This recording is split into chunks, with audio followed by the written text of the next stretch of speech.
BIPA. Mungkin Bapak Ibu di sini juga belum banyak yang tahu apa itu BIPA. Apakah sama dengan IPA?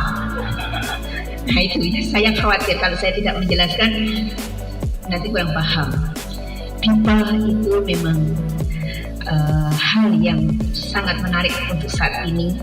Banyak perguruan tinggi yang tertarik untuk membuat program BIPA, Bahasa Indonesia bagi Penutur Asing. Nah, saat ini ternyata Indonesia itu menjadi primadona. Banyak sekali mahasiswa asing, orang asing yang tertarik pergi ke Indonesia, baik untuk wisata, bisnis maupun belajar, baik budaya maupun bahasanya. Nah, kami dari tahun 2002 ada di kampus STYE Malang Busiswara. Mungkin nanti kalau ada kesempatan ke Malang silahkan berkunjung ke tempat kami supaya lebih paham apa itu BIPA, bagaimana pengelolaannya. Seperti itu kami sangat terbuka karena ini ini juga merupakan perguruan tinggi yang memerlukan juga akreditasi. Itu penting sekali jika di kampus ini juga ada program BIPA. Kami mengelola dari 2002 hingga saat ini dan hampir meluluskan sejumlah sekitar 650 mahasiswa asing untuk STYE Malang Busiswara. Nah, ini perlu saya informasikan bahwa kampus kami bukan universitas yang punya banyak jurusan. Tapi kampus kami STYE, ekonomi, bidang ekonomi. Dan itu aneh kalau dilihat dari luar ya. Ketika masuk, ternyata ada bahasa Indonesia di situ. Tidak punya jurusan, tetapi ternyata bisa. Dan itu yang menjadikan kampus kami spesial. Satu-satunya STYE Malang Busiswara yang satu-satunya STYE yang punya program BIPA. Itu. Dan di sini saya yakin insya Allah bisa melakukan itu juga.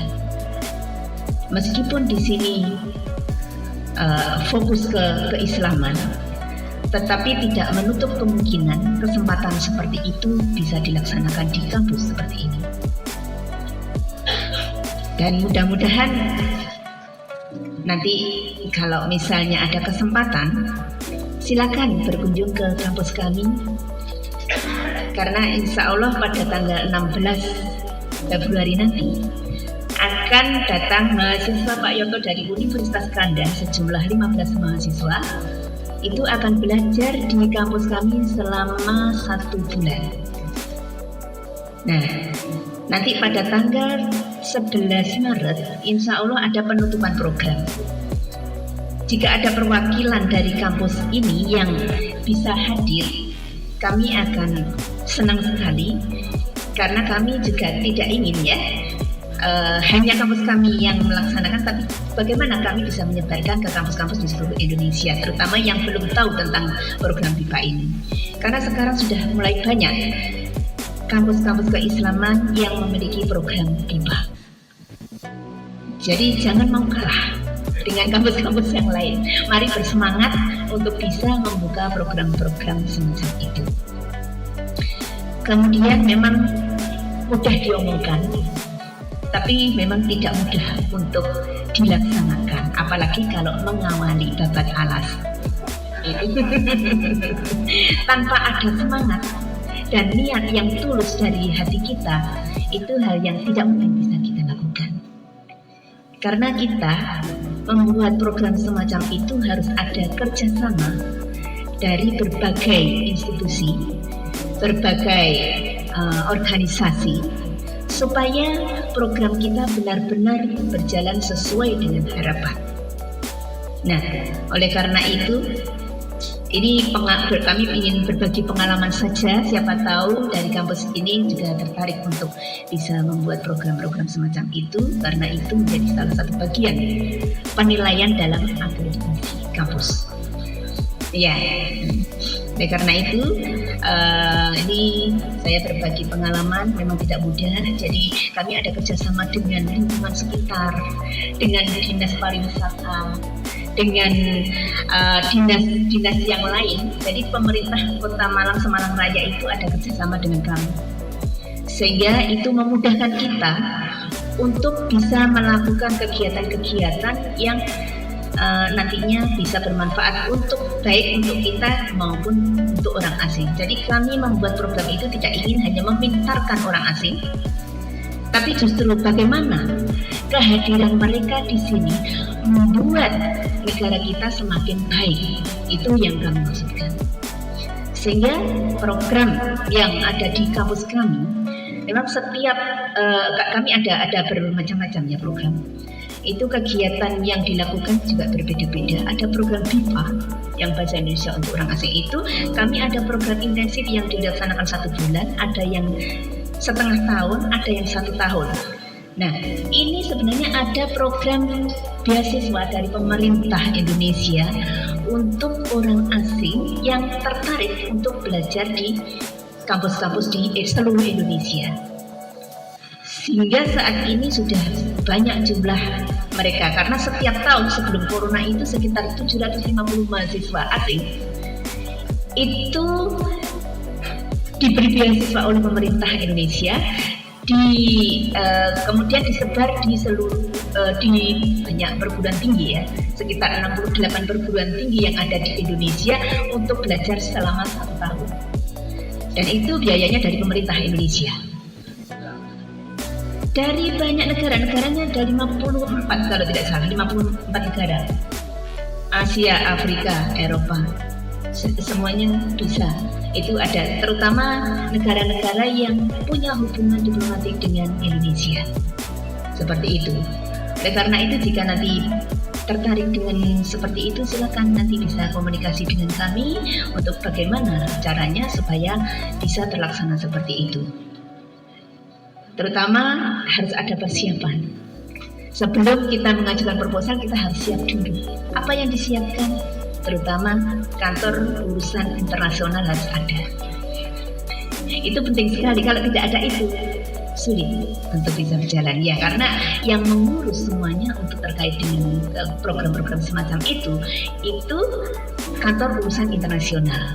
Kemudian ada di program BIPA-nya, kami punya lembaga Indonesian Studies Program itu yang di kampus STIE Malang Pusat.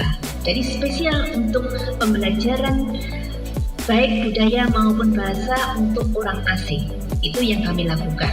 Dan kebetulan karena ini gara-gara Pak Yoto pergi ke Jepang, saya ditinggalkan di Indonesia dari 2005 hingga 2021. Alhamdulillah, tapi ternyata tidak masalah. Itu bergantung pada orangnya. Mungkin orang akan berpikir, bagaimana bisa hidup seperti itu, gitu kan? Tapi terus terang, karena darah kami, terus terang ya, kalau misalnya ini keluar darahnya sobek begitu ya, keluar darahnya, mungkin di situ ada tulisan pipa. Karena kami terus terang bukan pegawai negeri. Kami belum pernah mendaftar jadi pegawai negeri dari lulus kuliah di UM S1 hingga saat ini. Dan mungkin Pak Yoto ini memang tidak laku di Indonesia, sehingga cangkulnya ada di Jepang, seperti itu. Dan syukur alhamdulillah, inilah yang mendekatkan, salah satu cara Allah untuk mendekatkan Indonesia dan Jepang, salah satu bagian.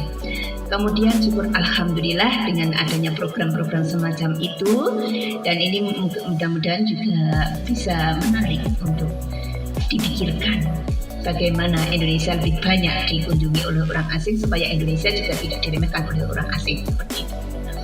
Ya, saya kira itu pengalaman yang bisa saya sampaikan. Mudah-mudahan ini ada manfaatnya. Mohon maaf jika tadi yang saya sampaikan tidak ada kaitannya dengan literasi.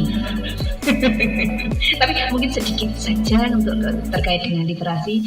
Ibu-ibu terutama ya, kalau di Jepang TK itu tidak ada menulis, Tapi kalau di Indonesia tuntutannya lulus TK harus sudah pandai membaca, menulis, karena masuk SD ada tes, kadang-kadang seperti itu ya. Di Jepang tidak ada seperti itu. Sama.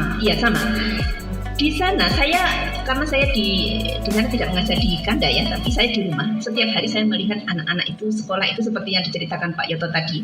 Itu luar biasa ya. Anaknya kecil, tapi lebih banyak yang dibawa. Di belakang berat, di tasnya itu juga ada gandolannya. Ini ada tempat sampahnya satu, kemudian ada minumannya. Ini bekal yang lainnya itu kiri kanan. Dan tidak ada yang mengantarkan ke sekolah. Orang tua hanya cukup menunggu di depan rumah. Nanti antri. Temannya yang dari sana mampiri gitu jadi bareng. Akhirnya seperti itu. Kalau itu pola itu bisa diterapkan di Indonesia, insya Allah Indonesia bisa maju. Pendidikan dimulai dari rumah. Semua pendidikan anak yang terkait dengan disiplin itu dimulai dari rumah, dicontohkan oleh orang tuanya. Itu penting. Membuang sampah tidak pernah anak-anak membuang di sembarangan. Tapi sampah itu selalu dimasukkan ke kantongnya, dibawa pulang. Itu dibawa pulang. Nah, bagaimana Indonesia bisa begitu? Itu pembelajarannya dari rumah, dari kecil. Nah, kalau di sini kan tidak. Orang tuanya kadang-kadang memberi contoh, ada buang di jalan ya, belum begitu saja. Sampahnya luas. Itu saja pengalaman sedikit pengalaman yang bisa saya sampaikan. Mudah-mudahan bermanfaat untuk kita semua.